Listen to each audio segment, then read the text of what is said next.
नमस्कार, मी गायत्री. आज आम्ही मॉलमध्ये आलो होतो आणि पूर्ण मॉल ख्रिसमसच्या डेकोरेशननी सजवलेला आहे. आज ट्यूसडे होता आणि वीकडे असून सुद्धा पूर्ण मॉलमध्ये खूप गर्दी होती, कारण पोरांना शाळेला सुट्ट्या लागल्यात. इथं 10-15 दिवस सुट्ट्या भेटतात शाळेला आणि 1 जॅन नंतरच स्कूल स्टार्ट होतात त्यांचे. आपल्याला कसं दिवाळीला सुट्टी भेटते, सेम तसंच आहे. आपण जेवढी खरेदी करतो तेवढेच हे लोक पण ख्रिसमसच्या वेळी खरेदी करतात. इथं लोक जास्त नसतात म्हणून, नाहीतर हे आपल्या इथं बनवलं असतं तर इथं रांग लागली असती फोटोसाठी. हे त्यांनी फोटोसाठी बनवलं. दोन्ही साईडला पॉन्ड आहे, मध्ये ब्रिज आहे आणि मध्येच जाऊन फोटो काढायचे. आणि इथं कॉन्टेस्ट आहे एक फोटोशूटची 1 to 24 डिसेंबर. ज्यांनी ज्यांनी फोटो काढलेत त्यांनी त्यांचे नावं टाकलेले आहेत ह्याच्यामध्ये. प्रत्येक दुकानात गिफ्ट सेक्शन बनवले, म्हणजे तुम्ही कुठल्याही दुकानात गेले तरी बाहेर त्यांनी गिफ्ट्स लावलेले आहेत, गिफ्ट्सच्या पिशव्या लावल्यात, गिफ्टचे बॉक्स लावलेत.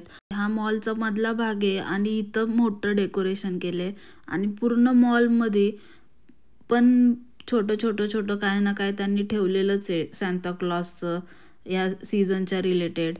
आपण दिवाळीत किल्ले बनवतो तसंच इथं त्यांनी एक स्नो सिटी बनवलेली आहे, म्हणजे पूर्ण अशी डोंगरावर आहे आणि छोटे क्यूट घरं बनवलीत.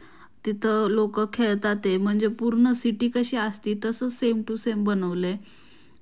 छोटी घरं आहेत, तिथं लोक खेळतात ते, सेलिब्रेट करतात ते.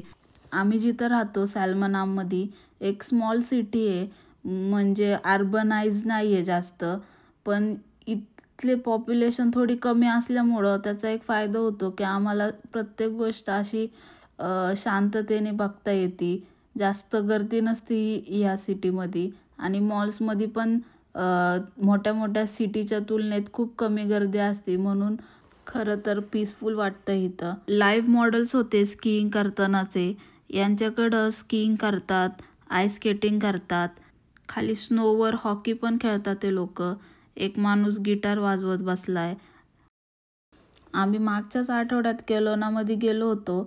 जरा मोठी सिटी आहे ती. तिथल्या मॉलमध्ये पण डेकोरेशन होतं, पण ते छोटंसंच होतं. म्हणजे मोठी सिटी असून सुद्धा त्यांनी छोटं डेकोरेशन केलं होतं. पण आमची सिटी छोटी असून सुद्धा इतकं भारी डेकोरेशन आणि एवढे फोटोचे स्पॉट्स होते की सगळे आरामात फोटो काढतील. बाय.